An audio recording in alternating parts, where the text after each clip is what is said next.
Hey fam, check it out. No Brain Rot infographic show is about to put you on to that Skibidi Rizz. We'll get you Sigma and mewing so fast you'll drop that Ohio vibe, negative aura, and leave haters salty at how hard you are.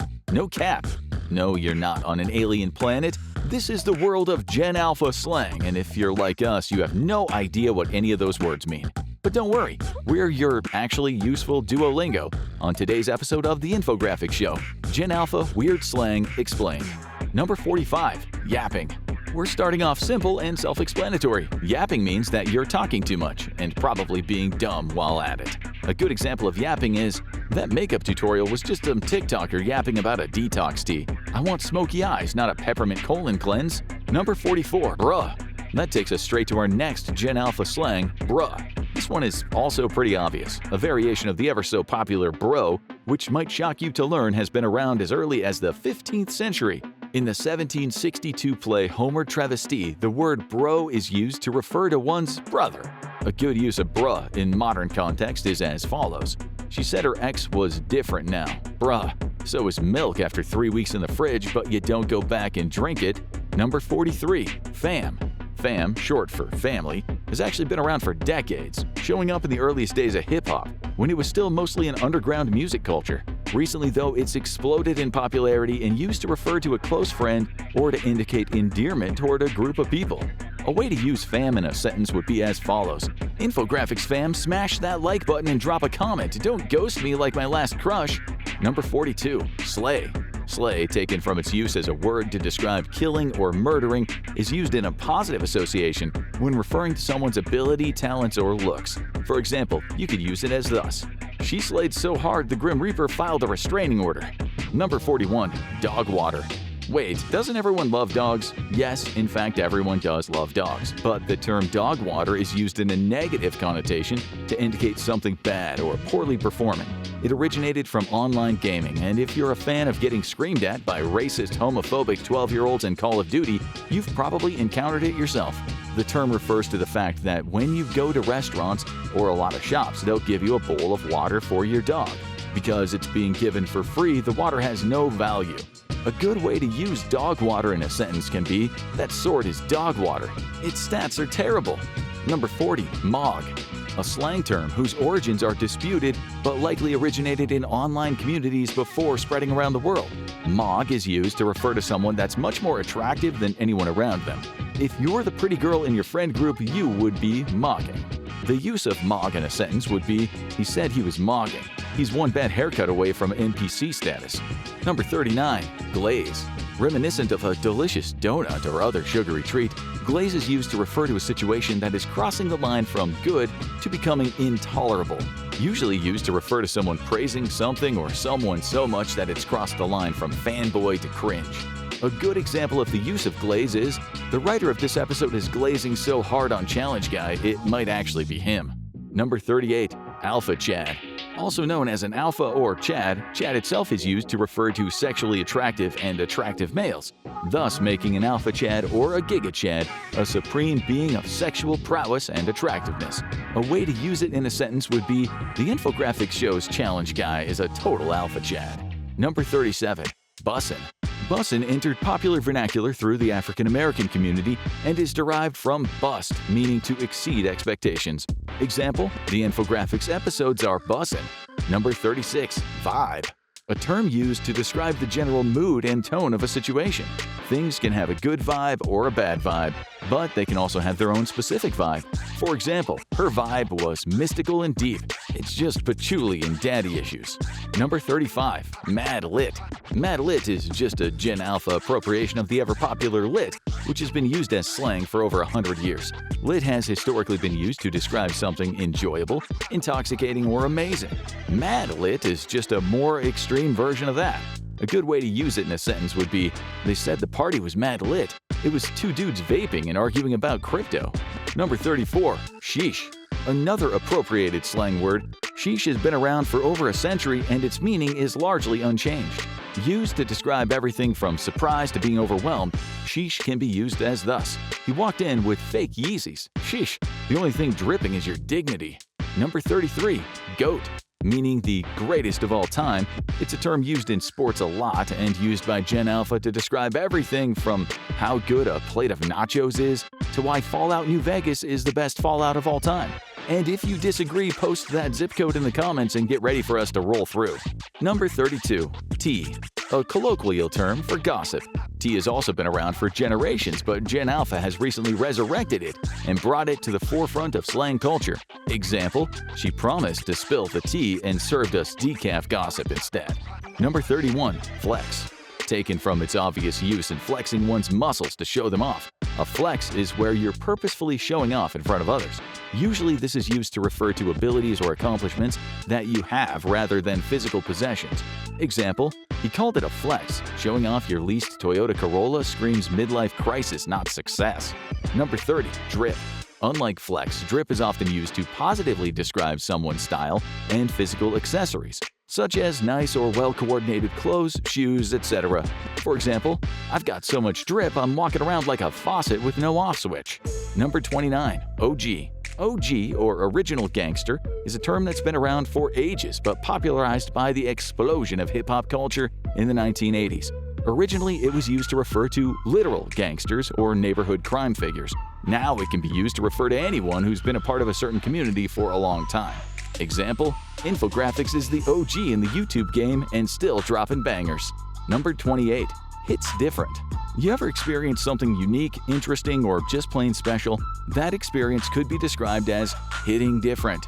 Example, the first bite of 3 a.m. pizza hits different, like a cheesy sext from the universe. Number 27. It's giving. A slang term used to describe when something, someone, or a place is eliciting very specific feelings from you. Example, she's giving natural beauty vibes, but there's a Sephora receipt longer than CVS. Number 26. Twin. Alright, this one is self-explanatory. A twin in a slang context is not used to refer to a blood relative, but rather someone so similar to another person, they might as well be twins. It can also be used to describe someone as a best friend. Example, challenge guy? Yeah, he could be my twin. Same chaos, different packaging. Hold up, fam. Before we keep it bussin', let's see if you're slaying or straight up dog water at this Gen Alpha slang. Which slang term is used to describe a situation or a thing that is unimpressive or mediocre? A. Mid. B. Sheesh. C. Flex. Or D. Dog water. Drop your answers in the comments. Number 25. L. Slang that's been around for a long time. L was also recently repopularized by Gen Alpha, meaning a negative outcome. It's usually used to refer to when someone loses at something or is forced to pay a heavy price in exchange for little to no value in return. Example, his L was so bad it showed up as a red flag on Tinder. Number 24. Savage. A particularly daring or bold person, savage is often used to describe someone strong-willed or goal-oriented.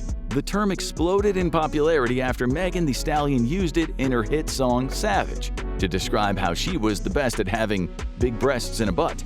Example, he's out here being so savage, reality checks bounce when they see him. Number 23. Cringe. When a situation gives intense feelings of embarrassment or discomfort, usually secondhand, it's referred to as cringe. People, places, ideas, and things can all be cringe. Example, why do all these YouTubers always think they can be rappers too? It's cringe.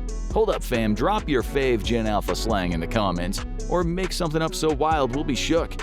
What's next on the list? Number 22. Ick. Different from cringe, whereas cringe can be uncomfortable, ick usually refers to someone or something that creates feelings of outright disgust. Typically, this is used in an extremely derogatory manner. Example, he's giving me so much ick. I'll need an ick list. Number 21. Simp. A derogatory term typically used as an insult.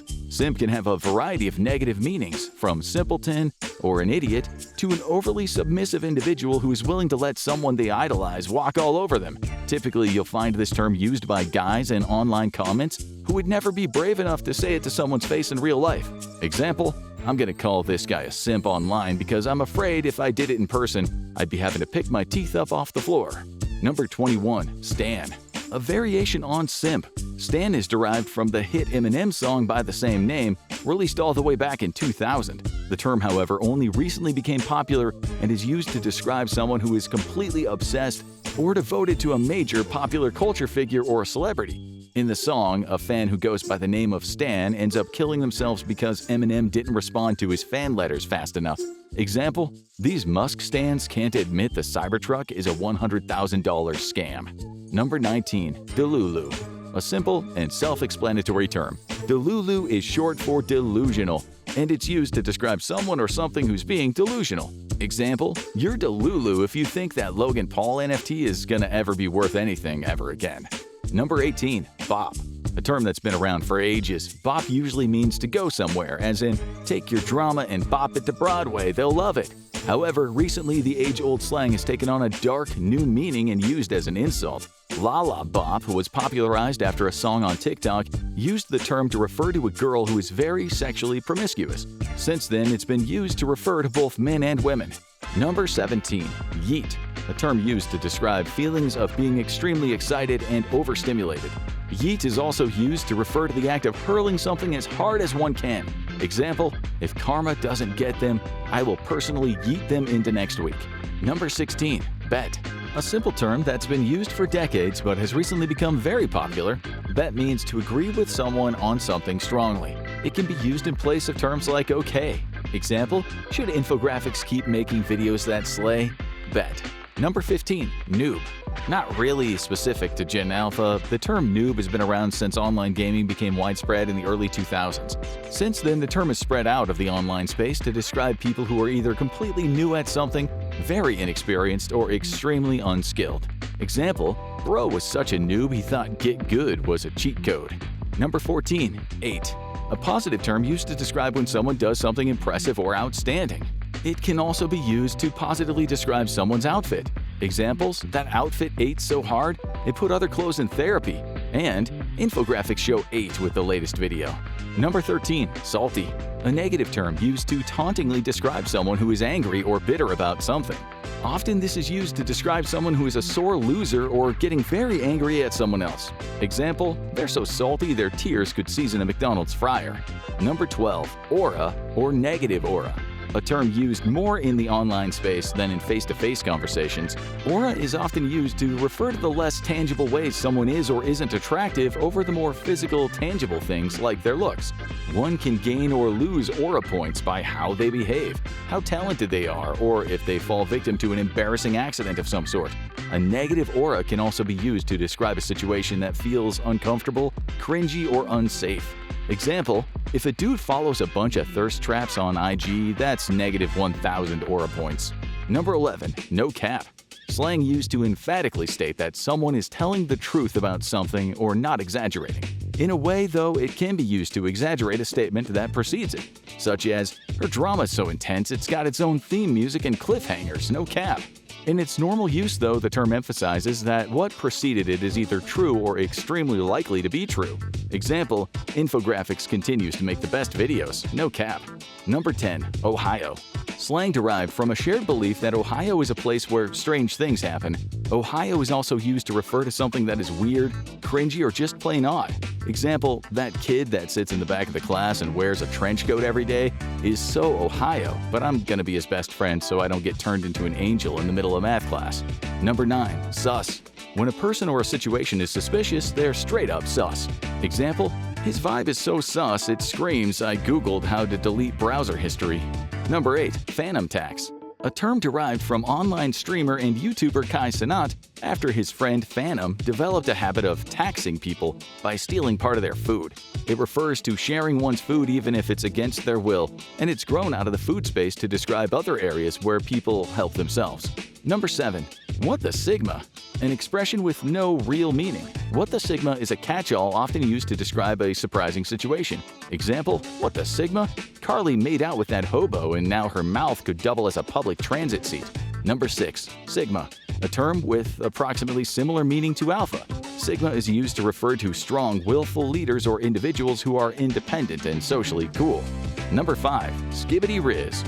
A special type of Rizz, used by particular Sigma male Skibidi toilets toward female Skibidi toilets. Number 4. Rizz or Rizzler. A person's natural charm or charisma, or their ability to flirt successfully with potential partners. A Rizzler is thus someone who is extremely skilled at being charming or flirting. Example, my Rizz is so lethal it's banned in 3 states and 1 ex's restraining order. Number 3. Skibidi. Named after the Skibidi Toilet YouTube series, which exploded in popularity, this slang is used as another catch-all where context is king. It can mean something good, bad, cool, uncool, all depending on the delivery and the context of how it's used. Number 2. Mid. When something is lackluster or average, it's described as mid. People, places, or things can all be mid, indicating they are inherently unimpressive or uninteresting. Example, that date was so mid, I had more chemistry with my Uber driver on the way home. Number 1. Brain rot. Low quality or low effort content. Brain rot is used to describe both the quality of the content itself and the activity of consuming it. Brain rot is often paired with doom scrolling, a similar slang term that refers to the act of scrolling endlessly through progressively worse content on a social media app such as Instagram or TikTok. Example, those TikTokers make so much Sigma quality brain rot content, even zombies are like, nah, we're good. Alright squad, now it's your turn. Hit the comments with the craziest Gen Alpha slang you got. Let's keep this vibe going. Now go watch us cook with 50 insane facts about meth, or click this other video instead.